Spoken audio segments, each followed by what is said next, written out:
আমরা কি মানুষ না, নাকি কখনো মানুষই হইতে পারলাম না? আমার ঘৃণা হয় যে এ দেশে আমরা বাস করি। এটা নাকি সোনার বাংলাদেশ, স্বাধীন বাংলাদেশ।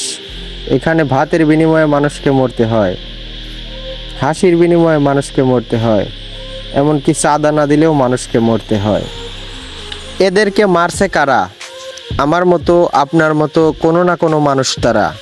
তাদের কি মন নাই? তাদের কি হৃদয় নাই? এত পাষাণ তারা। আসলে আমি বলবো, তাদের কোনো ভয় নাই। তাদের দেখাতে হবে ভয়, জনমের ভয়, যাতে তারা কাউকে মারার আগে অন্তত 100 বার তাদেরকে ভাবতে হয়। আসলে আমি বলবো, এদেশে কোনো আইন নাই। কই কখনো কি শুনছেন যারা মার্ডার করছে তাদেরকে ফাঁসি দিয়েছে, কিংবা তাদেরকে ক্রসফায়ার দিয়েছে? আমার বয়স 20 বছর, আমি কখনো এমনটা দেখিনি। অনেককে মরতে দেখেছি, অনেককে মারতেও দেখেছি, তবে আইন দিয়ে কাউকে মারতে দেখিনি।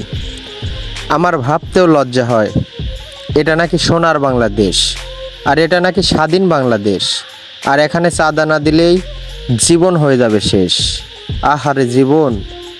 এই যে ভাইটা মারা গেছে, তার পরিবারের কি হবে? তার সন্তানদের কি হবে? তার ভাই বোনদের কি হবে?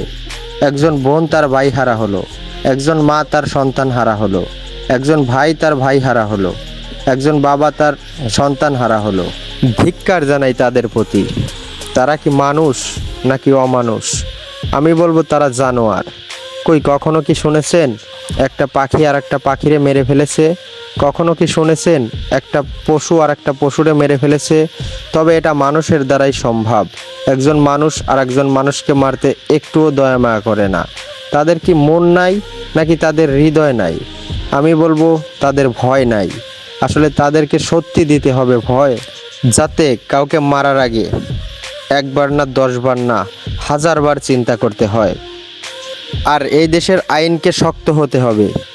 অন্যায় করলে তাদেরকে শাস্তি দিতে হবে, খুন করলে তাদেরকে ফাঁসি দিতে হবে, না হয় ক্রসফায়ার দিতে হবে। আমি জানি এটা কখনো কোনো দিনও হবে না, কারণ টাকার কাছে আইন কানুন সবই কেনা। তো যাই হোক, সবশেষে একটা কথাই বলবো, যে লোকটা মারা গেছে তার বাবা মা, ভাই বোন, এমনকি সন্তানরা যেন এর সঠিক বিচার পায়। আমি জানি তারা এর সঠিক বিচার কখনোই পাবে না, কারণ ওই যে আগে বলেছি, টাকার কাছে এদেশের আইন সব সময় থাকে কেনা।